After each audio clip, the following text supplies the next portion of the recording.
13 years for me. Yeah, Lana's been here for 13 years and I've been here for 26 years. And I came here because of him. Yeah, we got married 13 years ago.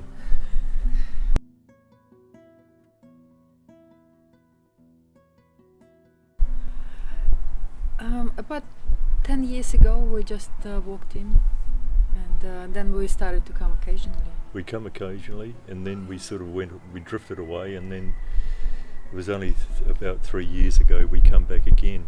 And it was actually Easter Sunday, and it was a lovely service, and Elliot took the service, and then after that we went back to Sandy and Elliot's place and had lunch, remember? Yeah, and since that time we're in church. Yeah, we're more Every regular. Sunday we're here. Yeah.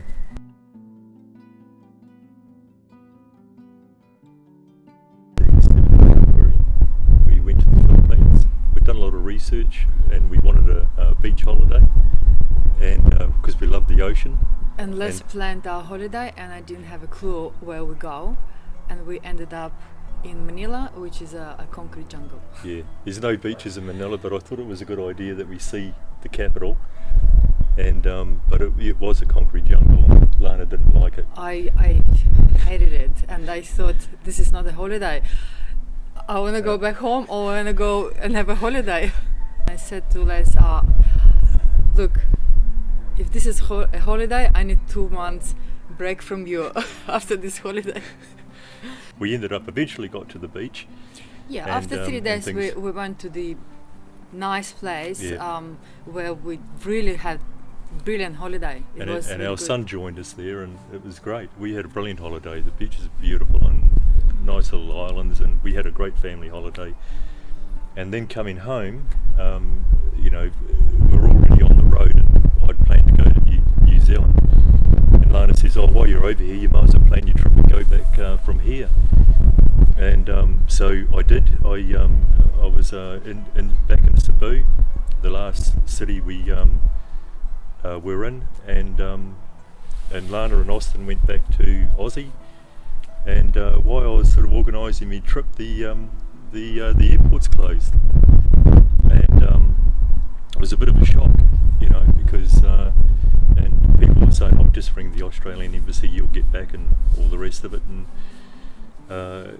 so I had to, I started thinking about, like how long we're going to be here, and I was talking to people, and they said, better be prepared, because if there's no planes flying, you could be there quite a while.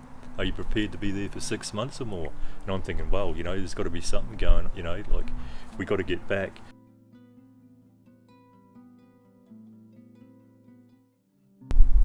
Every night I could hear music coming from a church right outside of our window. I was fascinated by the amount of people in the Philippines that were, praise the Lord. Like I was bumping into people, and every night, same time, 7:30, I could hear the Lord's Prayer really loud, coming, like on speakers. And I could hear it on my on Skype. I said to Lana, "Listen to this." Yeah, it was so loud that it's almost like there is something like a massive speakers outside the building, and he said this is every night. And I thought, Yeah. I'd sort of forgotten a bit about the Lord's Prayer, but I was starting to say it with them, like. And then Les was saying, look, I'm praying every day, like. She didn't know that, I was praying, and I didn't know how much she was praying, and Lana was actually doing a lot more praying than what I was, but I was praying.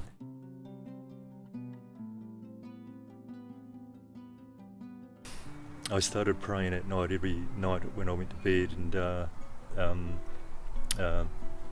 before, I was just praying silently, saying a few things in my mind and stuff. And then one night I just started, for the first time I thought, I've got to pray, probably after hearing this noise, from the church every day, it was loud. I thought, I've got to start talking. And I talked, I could hear myself praying for the first time. I'd never done that.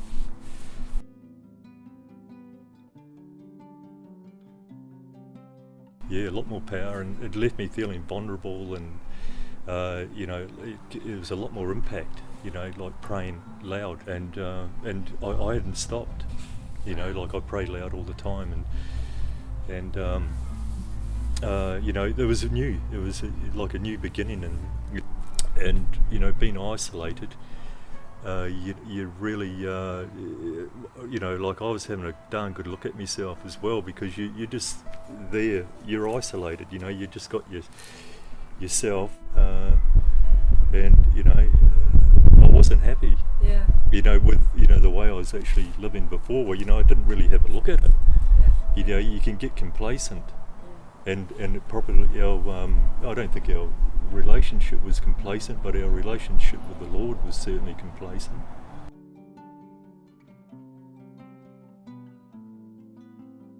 Well, Lana was bubbling over when I got back. I didn't realise how much, you know, Lana had been putting in. She'd been listening to her phone in the morning, and, you know, the prayer, and at night, and telling me how good it was. And I got into a habit, and I almost got addicted to this app. I had it since we actually started our Bible study home group, but I only used to open it sometimes, like when app of the day, the verse of the day comes, or on our Bible study.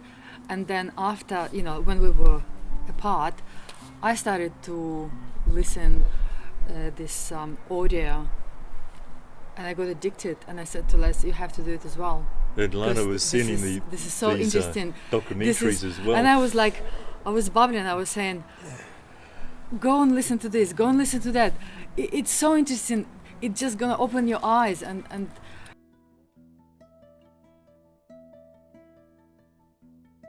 Out of the Philippines, or I was lucky. I got that flight at the end of May. I was there 4 hours early, and but I got there, you know, and yeah, that was great. And then getting straight back here, ended up over in Sydney in quarantine for a couple of weeks, but just been back on Australian soil was magnificent.